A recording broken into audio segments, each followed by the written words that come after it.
I wanted to shift and talk a little bit about servers. Servers play an important role in enabling an engaging experience as well. And there's an example today I wanted to show you about in terms of demonstrating what I mean. Recently, researchers at the University of Washington have developed software that takes images from a photo sharing site like Flickr or Picasa and creates a 3D reconstruction of the entire site based upon the millions of individual pictures that users take and post to the site. You can see what's happening here. What's happening is that it's very fascinating. It's how this process harnesses almost the accidental intelligence of the web that's growing by the second as people take more and more pictures. This cannot be done without very complex algorithms and very powerful hardware.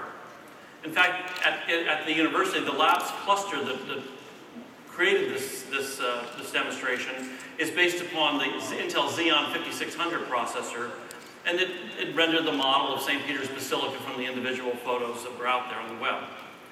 Our next generation microprocessor, which is called E5, remember the Xeon family, is actually running today. This will increase the render throughput time for the university and for commercial applications by 50%. So it's not too far-fetched to think about that what YouTube did for video, this kind of technology may do for crowdsourced 3D modeling. Think about fans at a concert or people watching an inauguration speech of a president, being able to take all of those pictures that they individually take and create an immersive 3D experience out of that through the collective content. Let me now shift and talk a little bit about the second essential attribute of computing. And this is, as computing grows in diversity and uses, people expect a consistent experience across the multitude of uses that they have. They want their familiar and favorite applications to work across almost every platform and every device. Art's here to show us a few examples of how Intel is working with our partners to enable a consistent experience across different kinds of devices. Good morning, Art. Good morning.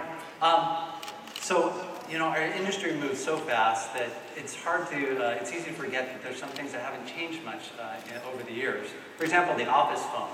In most enterprises, it looks and works pretty much like it did 10 years ago. But Intel and Cisco are out to change that with a new kind of enterprise collaboration device called the CS. And it is built on the Atom processor, and you can see that it's running Android. Now, it's designed to accommodate the wide variety of ways that businesses communicate today. And let me show you an example of that. If I go into my contacts list and I go into my favorites, and I'm happy to say that, Paul, you made my favorites list. And if I click on the communication bar, it comes up with all the different ways I can communicate with you. I can do a phone call, I can do a video chat, I can send you an email, I can do an IM, I can start a WebEx session, I can see where you are in the world, and I can even go to your web page. And that interacts with other phones, PCs, tablets, whatever, all seamlessly and easily. Users also have access to many different applications built for the business environment on Cisco's App HQ. You can see here, lots of apps. And if the IT manager approves it, they actually have access to thousands of apps on the Android marketplace right there. So just a great way that, a great example of how all the ways that businesses communicate can come together in a consistent way on one device. And oh, by the way, Paul, this is a tablet as well. So you can take all that great functionality on the go with you. Wow, that's pretty neat. This is a neat form factor. I think it's a great example of an enterprise-class tablet and combined with a reinvention of the office phone. It's remarkable. Thank you. Thank you, Art.